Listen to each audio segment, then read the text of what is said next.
Well, like it or not, the Bruins are in on Nico Iamaleava. Should they actually go through with it? Well, let's talk about it.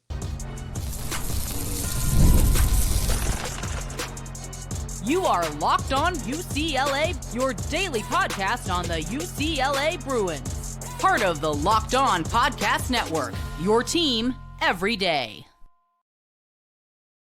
Welcome, everybody, to this edition of the Locked On UCLA podcast. I'm your host, Zach Anderson-Yoxsimer. Thanks for making this show your first listen each and every day. It's free wherever you get your podcast, and it's available on YouTube. Like, comment, subscribe, download. Thanks for your support. It's your team every day. This episode is brought to you by Monarch Money. Take control of your finances with Monarch Money. Use the code LOCKEDONCollege at monarchmoney.com for 50% off your first year.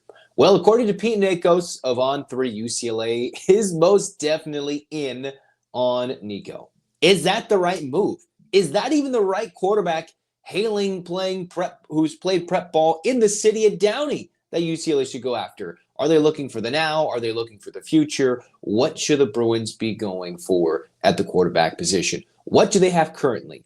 Well, UCLA went into the portal. Like the majority of college football, I think I saw a staggering statistic that close to 62% of teams in college football got a transfer quarterback or something ridiculous if I'm misquoting that. But there's a bunch of teams that have already gotten out there and gotten a transfer quarterback from the early window that happened during the end of the season in late 2024. The Bruins ended up getting Joey Aguilar with the JUCO ruling that UCLA or any of these teams at the NCAA level can use players who had some JUCO eligibility left. And now the Bruins are trying to maybe pivot from Joey Aguilar in the middle of spring practice, if you think about that, the weird vibes that it could be, and go after Nico. I already talked about my thoughts. It could be a little, interesting for DeShaun Foster if you want to go after a quarterback when you've already committed to a super senior quarterback in your own program practicing with the new offense being implemented, which means one of two things. Either DeShaun Foster has put aside the differences that Nico's little brother, Madden and the Bad Blood, that him flipping on signing day has, looking past what happened at Tennessee, if UCLA is actually going to put up the NIL funding to go after Nico, a guy who certainly wasn't spectacular in his redshirt freshman campaign, but has a room for growth, young enough, gifted enough to make UCLA an interesting piece in the 2025 season, which I think would still potentially be an upgraded quarterback in this season. Nico can't go to any SEC team. If you transfer in the spring portal window, he cannot go within his own conference, so he's going to look elsewhere, thus the West Coast connection between UCLA, USC, the interesting potentials of, I think I saw on On3, maybe Tulane, North Carolina, maybe even Texas Tech being thrown in there. UCLA is just an interesting fit. And I saw from rivals that they reported that UCLA does have the NIL funding to maybe make this happen. Now, is that to equal Nico's requests of $4 million reportedly going to Tennessee, and that's what he wanted to have that NIL raise for? Or did he want to just get out of there to begin with, and UCLA will just be happy with giving him something similar to what he had at Tennessee, about $2.5 million in NIL deals in Knoxville? Now, the funny thing is, I was reading some rivals from Adam Gordy, and what UCLA could potentially be in on is another quarterback from Downey. That would be Oscar Rios. This is a guy who hails from the 2026 class, a couple of guys in SoCal that are uncommitted that should be on UCLA's wish list, watch list, and they already have contacted Brady Smeagol, who was a one-time Florida State pledge. This is a guy who decommitted in Brady Smeagol. You can look at him and say, hey, is he going to go to Washington, South Carolina? UCLA might be third on that list. The Bruins seem to be in on Oscar Rios, who within the last week, they threw out an offer. On April the 10th, UCLA threw out an offer to Rios, who's been there for 2 to 3 seasons, and could certainly be a guy UCLA wants, 6'3" quarterback. You go from Aguilar, you see if anybody stands out this season as a backup behind Aguilar, and then turn it into a succession plan of, okay, UCLA is going to go with a very young quarterback in 2026. Or you spend the NIL dollars, divide the fan base, which would already be still figuring out if they like DeShaun Foster. There seems to be, the jury's still out, figuring if DeShaun Foster's the right man. But if he goes out and make a move like this, then man, oh man, it would change a lot of things, a lot of the perspective, right? The actions and the words of DeShaun Foster would be intriguing to see how he could, if he does, pull this off. Now, it's not like they're a leading candidate, but they're certainly within the short list of teams willing to do their homework, willing to figure out if this is the right fit. And I'm just not sure it is. I've already on the last Locked On UCLA episode talked about, hey, Nico, I'm not sure if that's the right fit for UCLA. Even if it just increases the win total for this season, even if it's the move that makes the splashy headlines that puts UCLA with puts them on the radar of national headlines. I don't think that's the move you want to do. That's not the message you want to send to the program. It would be very, very fun for me, for you, if this does happen. I'm just not sure if it's the right type of fun, right? It's not UCLA, they got like Donovan Dent. It wouldn't be viewed as that same way. Dent's situation in terms of men's basketball, okay, he's looking to go somewhere else, probably knew his coach was going elsewhere, which he ended up back in the Big East in Richard Pitino, and UCLA gave Dent a big payday, a SoCal kid coming home.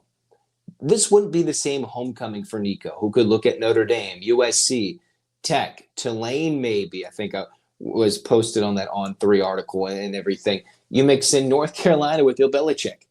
And then UCLA sits there with, a win total of 4.5 for their season in 2025? A young quarterback who's been at the college level a couple of seasons, one full season leading a playoff contender to the playoff as a 9 seed of a 12-team playoff. He's got the experience. You've got a new QB guru, whisperer, if you will, and Tino Sunseri. Give him some time to develop the kid. That would be a very fun prospect. But shelling out millions of NIL funding and millions of NIL bucks to go out to Nico, who I'm not sure has proven that he's worth millions of dollars. I'm not sure any of these kids are worth that amount of money. Even though they command it, even though they're getting it right now, I'm still not sure you should make more than a minimum in the NFL salary budget, right? At the college level, when you're just a decent young quarterback, that goes for anybody. But does UCLA want to go after a 2026 quarterback, which some of these quarterbacks could be better than what UCLA already has on their roster right now between Rios, going after a Brady Smeagol if they can even catch up to potentially Washington, to South Carolina, with what's being reported on Rivals by Adam Gordy saying, yeah, UCLA might be a bit in third place, even though this is a SoCal guy right in their own backyard. Rios is a little more likely, less ranked, less celebrated in terms of these rankings at the high school level, at the prep level, but the Bruins are going to have to do their homework. Because if you don't go after Nico, you've got to swing one of these quarterbacks, and that probably would be Oscar Rios. Ironically, UCLA's future quarterback could be hailing from a Downey. It's funny how that could all play out. Either a guy still in high school or somebody who played his high school ball at Warren, a little bit at Pauley, Long Beach Pauley that is, back at Warren. It's a unique situation. A lot of potential for Nico, and the Bruins are in. I wonder what your thoughts are. And it's not going to be decided until either everybody steps up NIL-wise, Nico doesn't find a home, which would completely shock everybody, which is already the situation right now, or UCLA pulls the trigger and says, hey, for the second time for a class of 2023 quarterback, we stepped up our NIL game and we're going after a young quarterback like Nico. It didn't work out with Dante Moore and Chip Kelly. Is DeShaun Foster, who witnessed that when he was on the staff, going to make the same move, mistake or not? It'll be splashy. It'll be entertaining. I still lean on the let's not do it. Let's just sit on this and wait, unless it's an extreme discount, which I don't think that situation would be. I don't think you get anywhere near it, but the Bruins are most definitely in it. Does UCLA need more, though? Men's basketball, Mick Cronin. Do they need more in the portal? And why is there so much, confusion, wondering about, does this UCLA team this upcoming year, are they top 10 worthy? Or are they not even ranked? There's even people in this Locked On network that disagree what UCLA is going to be. Let's talk about that next on Locked On UCLA. You ever check your bank account and wonder, where did all my money go? between dining out, online shopping, entertainment. It's easy to lose track. That's where Monarch Money comes in. Your personal CFO, giving you full visibility and control over your finances. Monarch Money isn't just a budgeting app. It's complete financial command center. And you can track all your accounts, investments, and spending in one place. So you can stop managing your money and start building wealth. And hey, when you start using Monarch, you're going to be like, wait a minute. Why was I spending so much on food delivery service? Now you can budget smarter and save more. All you got to do is to take control of your finances with Monarch Money. Go use the code LOCKEDONCOLLEGE at monarchmoney.com for 50% off your first year. That's monarchmoney.com, code LOCKEDONCOLLEGE for half off your first year.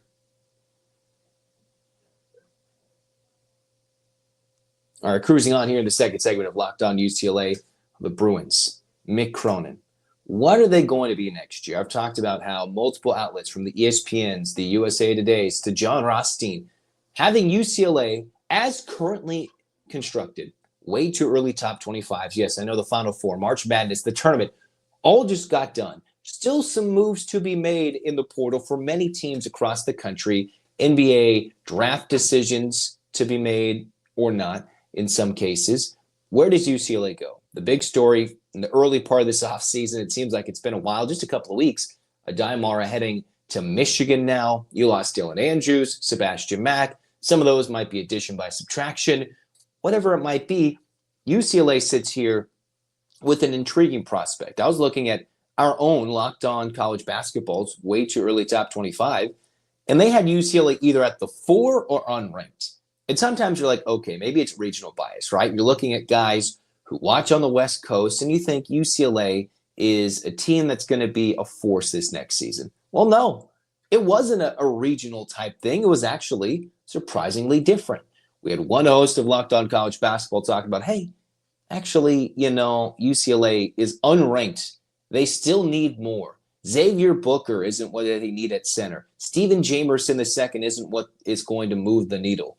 Oh, you're thinking it's just Donovan Dent? What about UMKC's Jamar Brown? There's not a lot of hype heading into some of these recruits for some people. Or you see the others who are like, UCLA's a clear-cut top 10. But to have them unranked, of course, the big name status, UCLA will probably flirt with the top 25 ranking. And the Bruins have already commanded a big headline by landing Donovan Dent in his, $3 million in NIL, the big bucks they shelled out to get the former New Mexico star, the reigning Mountain West Player of the Year. And you're telling me that team's not going to be good. What does Mick Cronin run best with? An undersized lineup, heavy on good guard play, guys who can get buckets and score in traffic with elite defense. Well, Donovan Dent brings that. Sky Clark, mixed with Tyler Bilodeau and Eric Daly Jr., are all guys who are now in year 2 under Mick Cronin, who can make headlines. Let's think about this. When UCLA went to the Final Four, you mix in, yes, it was COVID. You mix in that team had some big wins, but they were slumping at the end of the season. What was part of the success for UCLA in that year? Well, they brought in a transfer guard who came out of nowhere and dominated. That was Johnny Juzang, and lit it up in the tournament.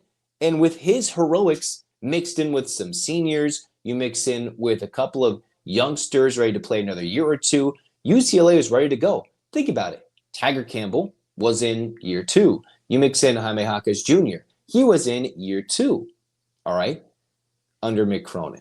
Jalen Clark wasn't the superstar defensively he was just yet. UCLA ran with an undersized center in Cody Riley. So you're telling me that UCLA, when they have buckets from Tyler Bilodeau, Eric Daly Jr., who showcased against really good teams when he's on fire, out of foul trouble, can make great things happen. Sky Clark, who I think is just reaching his peak, just scratching the surface of what he can do. Donovan Dent, who's already proven what he could do both against UCLA, against teams in the tournament, all that combined. You can pick the pieces and be like, oh, that looks similar to what UCLA did in their Final Four run with their roster construction. Now, the depth is not going to be there in my mind at this moment. There's still a lot for me to be convinced that if they want to go with Booker at the 5, you're going to need a lot better defense from Daly Jr. at the 3. You're going to need so much more from Bilodeau at the 4. And who's going to run the show a lot if Clark wants to shoot the basketball or Dent? Well, Dent's going to run it.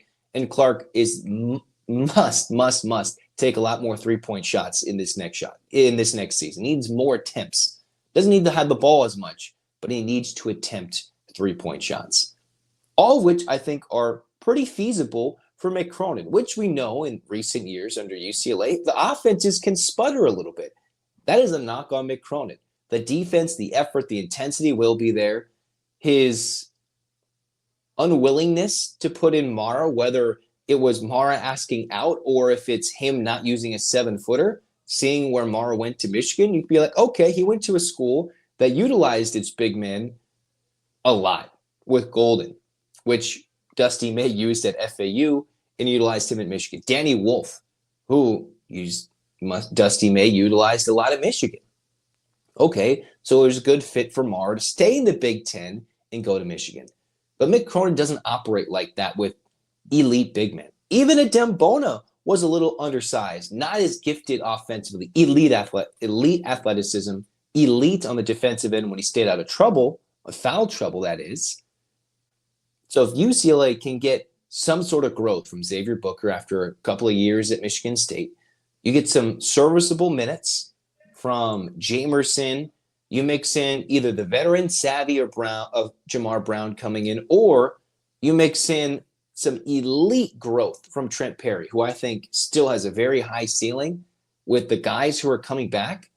A much shorter leash or much shorter rotation means a bit of a longer leash for Mick Cronin, I would think. He can't just go pull out Kobe Johnson and expect Stefanovic to come in and get minutes, or Dylan Andrews or Sebastian Mack or whatever he wanted to do with this lineup. The lineup is going to be what it's going to be. So do they need more? Yes. I'm not sure what UCLA could go out there and go command for a big-time big man. Maybe another wing presence is what UCLA could go after, but it's not going to be a big NIL splash, I would think. It would not be someone who is going to go immediately start right away. All right. It's already debatable whether UCLA will go small and play Bilodeau at the 5, or if they'll go with Booker at the 5 and keep Daly Jr. and Bilodeau on the court at the same time, which is what they did for large portions of the season. It just remains to be seen how their defense will work as a 3 or a 4 if they're athletic enough, especially Daly at the 3. They can score, they can get buckets. Learning how to rebound and not going against bigger defenders, especially for Bilodeau, should work wonders for him next season. It's just, can UCLA survive if they're not going to get as much production from their 5 spot? And with Mick Cronin, as much as it wouldn't make sense, if you play defense, you rebound a lot better than they did last season. That's where Jamar Brown had elite rebounding numbers as a transfer wing coming from UMKC. That's where the Bruins could slowly close the gap, that even though they were bigger than most seasons under Mick Cronin, they can actually utilize it this year much better despite the lack of size. You mix in the defense, you mix in the experience, a superstar hopefully in Donovan Dent in his senior year, and UCLA can make waves. So the fact that there would be unranked, unheralded, just forgotten about, I think is a little bit of a stretch.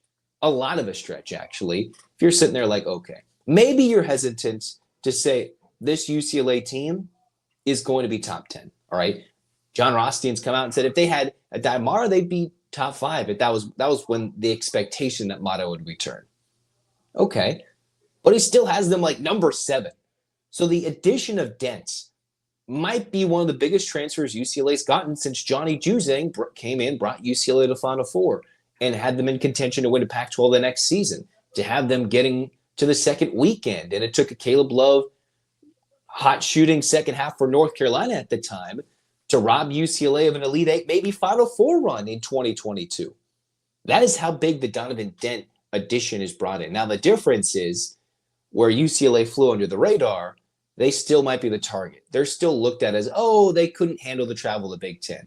Mick Cronin made a lot of waves with all the comments talking about soft and delusional of his players, whether accurate or not, how tough he is, whether or not he takes the blame for his team falling short publicly or behind closed doors.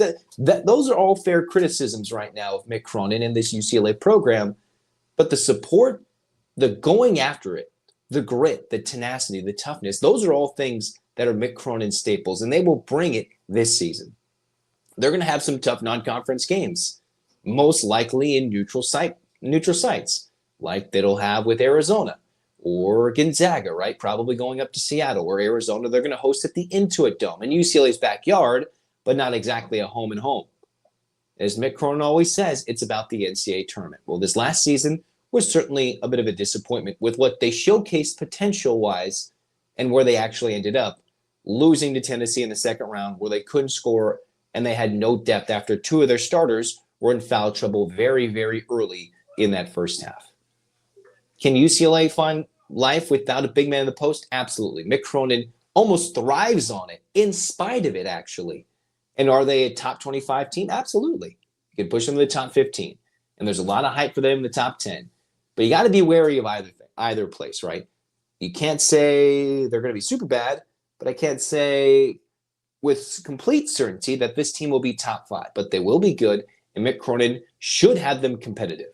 If not, that seat's warming. It's warming, and it'll get piping hot if the Bruins underachieve in 2025 to 2026. Because there's already the rumors that Cronin was going to come out, Indiana, maybe, does he want to go to a Big East school? Does he want to go?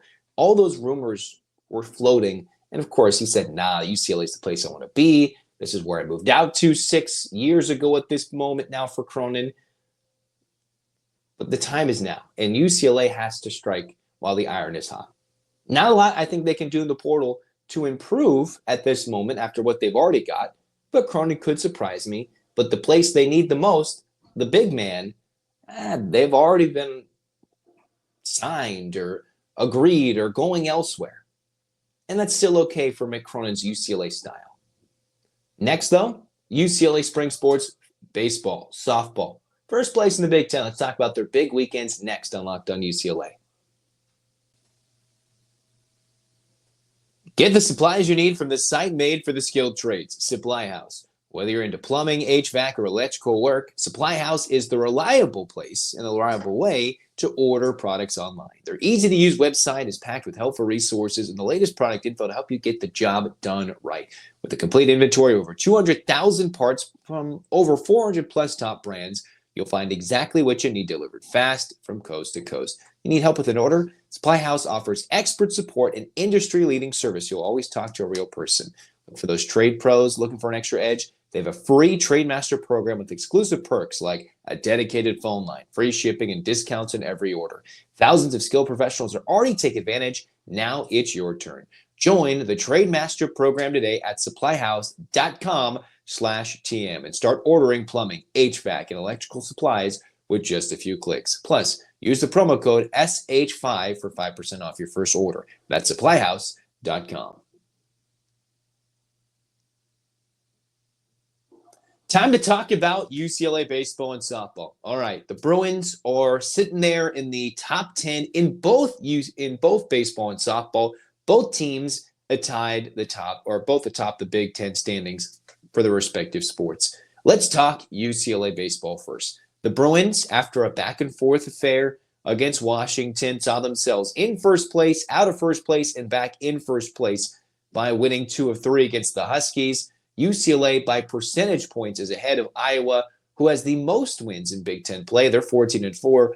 Yet the Bruins are 12-3, just ahead of both the Iowa Hawkeyes, who the Bruins do not play in the regular season, and their next opponent, the Oregon Ducks, who are 12-6, just behind UCLA in the standings. And a sweep by Oregon could, and I mean could, move Oregon into first or at least into second place in the Big Ten. UCLA has an absolutely huge week. So let's kind of mini quick recap of what happened against Washington. Friday night, the Bruins at Jackie Robinson Stadium took the L. They're down. They lose 5-2. You're like, man, they're out of first place. Well, Saturday they respond with a 7-3 win before coming out with a high-scoring affair, a 13-9 win against the Huskies Sunday afternoon. Their next few games, if you look at the latest rankings, against a top 5, top 6 Oregon State team at home. Then their next 4 games are against top 15 teams on the road. So you play Oregon State at home in the midweek. You go to Eugene to take on the Ducks, who are 16th in the country right now, maybe 15 depending on which rankings you use. And oh, by the way, they come back and go to Irvine after Easter and play at Cicerone Field at Anteater Ballpark against the UC Irvine Anteaters. All right, and that's a team who can swing it real good. All right, that is a team you don't want to mess around with. The Bruins have already beaten UC Irvine earlier this year, but a sweep against the Anteaters, you beat Oregon, you get an Oregon State win. If UCLA secures 3 wins in their next 5, they're pushing not just hosting a regional, they're pushing hosting a super regional and being one of those top 8 seeds, which could give them an inside track to Omaha, a team that was forgotten about these last few seasons. Ever since they're the number 1 overall seed in 2019, they've just kind of drifted away from relevancy, forgotten about in COVID, and the next thing you know, they haven't been truly competitive. Last season being one of its worst under the John Savage tenure. Now, this is a huge stretch for Big Ten supremacy, for national relevancy, and where they're seated in the NCAA tournament. The Ducks, the Beavers, the Anteaters all represent huge RPI opportunities, huge ranking opportunities, everything, whatever ranking metric you want to use. For John Savage's club, this is all right, a next level in competition. For your next 5 on the road, where you're playing top-notch competition on the West Coast, right? We've seen the shift of power in college baseball move to the SEC, move to the South, move east. But we can't forget, you look at the Big Ten standings, who's the top 4 clubs? UCLA, second is Iowa, then Oregon and USC. And you could argue by the time the season's over, those teams might occupy the top 3 spots. Oregon having a good year in the Big Ten. UCLA and USC having resurgent years despite their stadium issues in the offseason. USC, in issues-wise, they haven't played a home game on their campus in almost 2 years.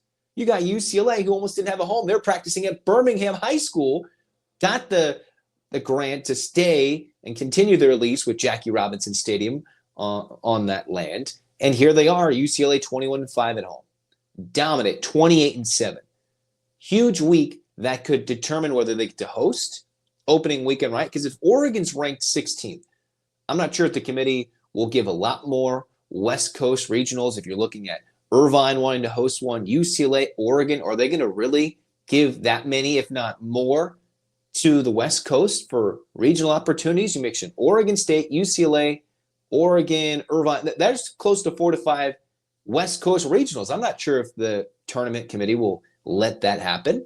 So this weekend is huge for UCLA, not just getting a top 16 seed, but a national seed, a top 8 seed could change the trajectory and maybe the bracketing for them winning a Big Ten tournament, the Big Ten tournament title, or getting the Big Ten overall 1 seed, and then finding themselves in position to go and run the tournament.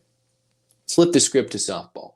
Ironically, UCLA softball and baseball both hosted Washington. The softball team in front of capacity crowds swept Washington, who prior to the weekend was 7-2. UCLA was 9-1. So the Huskies were right at the heels of UCLA heading into the weekend. And with some close affairs, UCLA came away with the win. A lot of late runs scored by this Washington club, including Sunday, where UCLA, early in the year in the tournaments, right, the Mary Nutter Classic, going to the Clearwater Invitational, Coach Inouye Perez's squad had suffered some heartbreaking end-of-weekend 1-run losses. Somewhat low scoring, but some of which where the pitching staff could not hold on to the leads. Now, what UCLA was able to do against Washington was maintain their 6-5 advantage. They led 6-4 heading to the 7th and survived another late Husky attack in front of a crowd of 1,300 at Easton Stadium. Big-time crowd with first place on the line. Now, just like UCLA is going to do with baseball, the softball team, they're both going to Eugene, the softball team going to Jane Sanders Stadium, an Oregon team who sits atop the Big Ten rankings, tied with UCLA at 12-1, who is 38-4. UCLA 40-5, most wins of any team in the Big Ten, but Oregon has the least amount of losses of any team in the Big Ten. A super battle with heavyweights about to ensue in Eugene. Oregon 15-2 at home. UCLA has won 12 of their last 12 games. They've 12-0 in their last 12, with their only loss, a shocking one, coming at Iowa in a 2-game set in Iowa City. You're like, okay, so what's going to happen? You look at the rankings, you see UCLA top 5, top 10, Oregon clearly top 5 behind the Texases, the Oklahomas, they haven't adjusted the rankings to make up for this last week. UCLA and Oregon is going to determine who gets that better seed, who can avoid some of those SEC schools in a super regional, who can have a better ranking to move into the Women's College World Series when you get to Oklahoma City, even though the brackets are a little different compared to the women's bracket versus the men's bracket and how they switch things over. This is a big weekend. To win an inaugural Big Ten title, it's going to come down to this week for UCLA, all right? Unlike where on the men's side for John Savage's club, you're not going to go play Iowa. The title is in sight for UCLA. And a chance to beat a top 5 team, a West Coast team, and prove that they're still the program to beat on the West Coast for softball. This is a big weekend. Now, can they show up on the road? UCLA only one true road loss. That was at Iowa with some weather, a weird situation. It's not the clearest Big Ten schedule that's ever been made. But hey, scheduling was never the Big Ten's forte when you have to mix in middle of the country, West Coast, East Coast. It's a weird thing to deal with. All UCLA's got to do is hop on a quick flight to Eugene and take care of business. They'll have the head-to-head advantage if you win 2 out of 3, and you'll have at least a game advantage or 2 games if you add in the head-to-head. You mix in a game ahead in the standings. That's a huge swing. All you got to do is win 2 out of 3.